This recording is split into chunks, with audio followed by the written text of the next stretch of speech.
warahmatullahi wabarakatuh. Di sini saya akan memenuhi persyaratan ujian akhir semester mata kuliah Green Management dengan dosen pengampu Bapak Hamdan SEMM.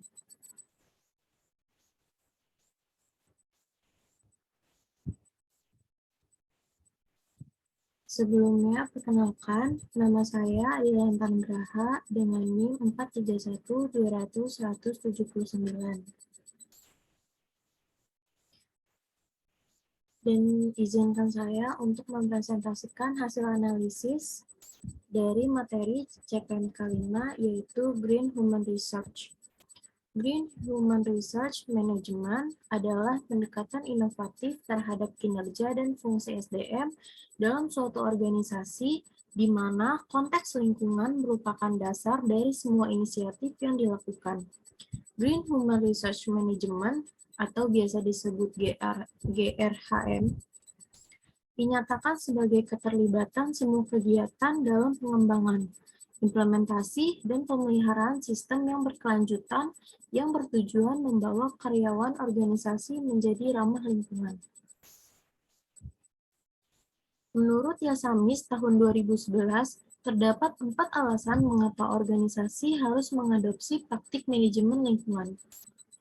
Yang pertama ada etis, karena tugas organisasi untuk memelihara keseimbangan lingkungan.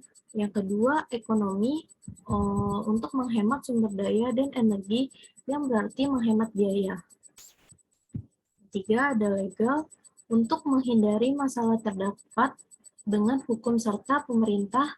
Dan yang terakhir, ada komersial, sejumlah besar organisasi mempertimbangkan pengelolaan lingkungan. Green Human Research Management atau biasa disebut sebuah integrasi berkelanjutan. Mengacu pada semua aktivitas yang terlibat dalam pengembangan implementasi dan pemeliharaan sistem yang berkelanjutan yang bertujuan untuk membuat karyawan organisasi menjadi hijau. Green Human Research Management mengintegrasikan inisiatif dan praktik SDM ramah lingkungan untuk penggunaan sumber daya yang berkelanjutan yang menghasilkan lebih banyak efisiensi, mengurangi jumlah pemborosan, dan meningkatkan sikap kepedulian dalam bekerja. Mendefinisikan Green Human Research Management adalah penerapan praktik Green Human Research Management dengan tujuan mempromosikan penggunaan sumber daya yang berkelanjutan, yang mengutamakan pelestarian lingkungan secara umum dan akan meningkatkan kesadaran karyawan dan komitmen pada isu-isu manajemen lingkungan pada khususnya. Green Human Research Management telah mendukung pemahaman paradigma dari konsep triple bottom line. Artinya, Green Human Research Management melibatkan praktik yang selaras dengan 3 pilar berkelanjutan, yaitu lingkungan, sosial, dan keseimbangan. Terdapat 5 fungsi Green Human Research Management. Yang pertama, Green Recruitment and Selection atau biasa disebut GRS. Yang kedua ada Green Training, biasa disebut dengan GTR. Yang ketiga Green Compensation atau GCO. Yang keempat ada Green Performance Appraisal. Yang terakhir ada Green Reward and Compensation.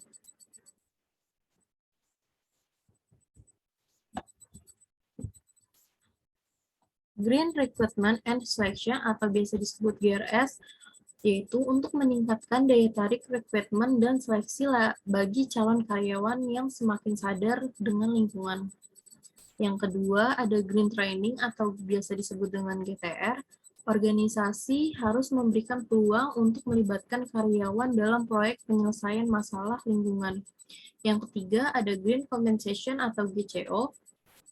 GCO juga dapat digunakan untuk mendorong beberapa kreativitas dan inovasi hijau dengan meminta karyawan untuk berbagi ide-ide hijau inovatif yang berkaitan dengan pekerjaan individu mereka.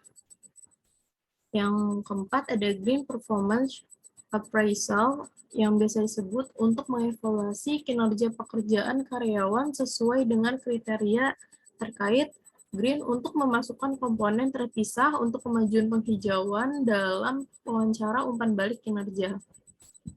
Yang terakhir ada green reward and compensation untuk memberikan insentif keuangan kepada karyawan atas kinerja yang baik dari pekerjaan mereka.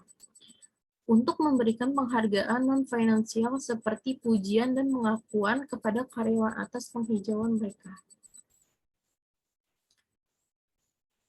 Dan di sini ada CPM kelima. Izinkan saya untuk mempresentasikan hasil analisis saya mengenai materi CPM ke-6 yaitu entrepreneurship. Di sini yang pertama ada entrepreneurship. Entrepreneur atau wirausahawan adalah individu yang memahami peluang bisnis baru dan mengambil resiko yang diperlukan untuk mengubah ide-ide menjadi kenyataan. Mereka orang yang mampu mengidentifikasi usaha komersial baru atau yang sering melibatkan kesediaan untuk berpikir out of the box dan memeriksa masalah dengan cara yang berbeda secara fundamental dari pendekatan konvensional. Akan menetaskan ide dan memperjuangkan ide mereka.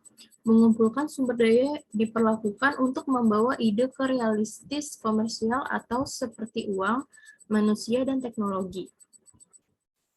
Dan akhirnya untuk diluncurkan ke pasar dan usaha bisnis tersebut tumbuh. Secara umum ada 3 jenis wirausahawan.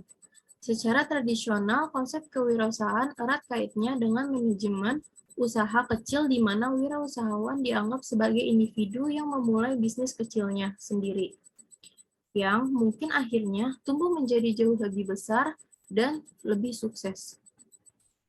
Wirausahawan juga dapat ditemukan di dalam perusahaan besar, di mana mereka membantu membuat divisi dan produk bisnis baru dan membawa perubahan pada operasi internal. Orang-orang ini dikenal sebagai corporate entrepreneur atau entrepreneur. Terakhir ada juga banyak social entrepreneur, yaitu orang-orang yang bekerja dalam organisasi nirlaba dan berusaha berinovasi untuk menyelesaikan masalah sosial. Apapun lingkungannya, kewirausahaan yang sukses membutuhkan lebih dari sekedar energi dan uang agar individu dan organisasi mampu merangkul proses perencanaan yang kohesif. Di sini ada entrepreneur. Istilah entrepreneurship dan kewirausahaan lingkungan digunakan untuk menunjukkan perilaku inovatif oleh individu dan organisasi yang beroperasi di sektor swasta dan yang menganggap fokus lingkungan sebagai pilar utama dari model bisnis dan daya saing berkelanjutan. Ecopreneurship juga menunjukkan motivasi yang kuat untuk menciptakan ide bisnis baru dengan menekankan keberlanjutan sebagai prinsip dasar. Ecopreneurship juga telah diidentifikasi sebagai cara baru untuk berpartisipasi dalam komersialisasi ide, produk, dan layanan, di mana hasil dari interaksi antara penyedia layanan dan konsumen berdampak positif bagi kedua belah pihak serta lingkungannya. Definisi ecopreneurship sendiri dapat ditinjau dari beberapa pendekatan, yaitu adalah ecopreneurship didasarkan pada implementasi inovasi di bidang lingkungan. Ecopreneur sadar akan dampak terhadap lingkungan dari operasi bisnisnya dan mengembangkan inovasi untuk mengurangi dampak tersebut. Ecopreneurship sebagai alat strategis penerapan kebijakan berkelanjutan memiliki dua manfaat, yaitu meningkatkan prospek keuntungan dan pelestarian lingkungan. Ecopreneurship adalah alat untuk mengubah masyarakat. Ecopreneur memainkan peran penting dalam evolusi dan pengembangan institusi. Yang terakhir ada CPM ke-7. Di sini saya akan menjelaskan dan menganalisis hasil dari materi etika dalam berpariwisata atau ekoturis.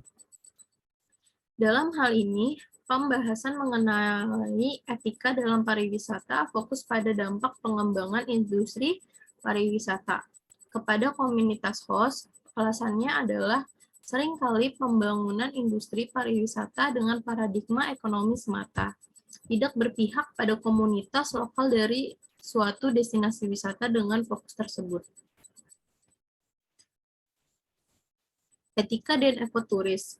Ekoturis merupakan jenis pariwisata yang menonjolkan isu-isu etika yang fokus pada aspek lingkungan. Dalam ekoturis, kelestarian lingkungan merupakan faktor utama untuk menunjang seluruh kehidupan di sekitarnya termasuk manusia. Nilai etika inilah yang menarik perhatian para wisatawan untuk datang ke suatu destinasi, di mana etika tersebut masih dijaga, dilaksanakan, dan dilindungi sampai saat ini. Dalam bentuk formal industri pariwisata, ekoturis muncul dalam bentuk destinasi wisata konservasi, seperti Taman Nasional Pulau Komodo dan Desa Adat Suku Baduy dan lainnya di Pulau Bali. Wisatawan yang datang ke destinasi tersebut berminat untuk menikmati dan mempelajari ekosistem yang terjaga, serta bersedia untuk menjadi bagian dari ekosistem tersebut. Beberapa elemen inti terkait dengan prinsip-prinsip kehati-hatian antara lain kesediaan untuk mengambil tindakan atau tidak melakukan tindakan sebelum pembuktian ilmiah formal. Efektivitas biaya tindakan yaitu pertimbangan proporsionalitas biaya, menetapkan batas derajat kepercayaan dari analisis ekologis, menetapkan nilai-nilai hakiki intrinsik entitas non-manusia, mewajibkan pembuktian tanggung jawab kepada mereka yang mengusulkan perubahan, kepedulian terhadap generasi mendatang, membayar utang ekologis melalui aturan kewajiban yang ketat atau mutlak, mendefinisikan kewajiban umum untuk mengambil tindakan pencegahan, menetapkan tujuan atau visi yang agresif untuk mencapai keberlanjutan, mengambil tanggung jawab untuk menjamin keamanan produk dan sistem, buat kriteria untuk pengambilan keputusan di bawah ketidakpastian. Gunakan alat untuk menerapkan pendekatan pencegahan dan kehati-hatian. Tetapkan mekanisme denda, pihak pelanggar harus membayar biaya kerusakan yang mereka sebabkan. Salah satu mekanisme adalah asuransi bonding. Mengembangkan tugas untuk memantau, memahami, menyelidiki, menginformasikan, dan bertindak. Bisnis pariwisata memiliki kewajiban berkelanjutan untuk menyelidiki dan memahami potensi dampaknya. Menerapkan pengembalian keputusan korporat yang partisipatif.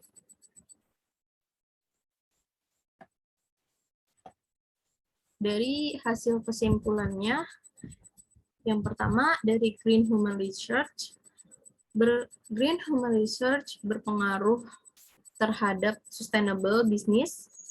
Green Human Research Management yang diterapkan oleh perusahaan berpengaruh terhadap keberlanjutan bisnis perusahaan sesuai dengan permasalahan yang dikemukakan dalam penulis artikel ini yang memerlukan jawaban konseptual, maka dapat disimpulkan bahwa variabel Green Human Research Management berpengaruh terhadap sustainable business. Mendefinisikan Green Entrepreneurship sebagai praktek memulai bisnis baru dalam merespon dan mengidentifikasi peluang yang dapat memberikan profit dan meminimalkan pengaruh negatif terhadap lingkungan. Ecopreneur yaitu wirausahawan yang peduli terhadap masalah lingkungan dan kelestarian lingkungan, maka dalam menjalankan kegiatan usahanya, mereka juga selalu memperhatikan daya dukung lingkungan dan berusaha meminimalisirkan dampak dari hasil kegiatannya terhadap lingkungan. Pembahasan mengenai etika dalam pariwisata fokus pada dampak pengembangan industri pariwisata kepada komunitas host. Alasannya adalah seringkali pembangunan industri pariwisata dengan paradigma ekonomi semata, tidak berpihak pada komunitas lokal dari suatu destinasi wisata. Nilai etika inilah yang menarik perhatian para wisatawan untuk datang ke suatu destinasi, di mana ketika tersebut masih dijaga, dilaksanakan, dan dilindungi sampai saat ini. Dalam bentuk formal industri pariwisata, ekoturis muncul dalam bentuk destinasi wisata konservasi. Terima kasih. Itulah analisis hasil dari ecopreneurship, human research, dan ecoturis. Kurang lebihnya mohon maaf. Wassalamualaikum warahmatullahi wabarakatuh.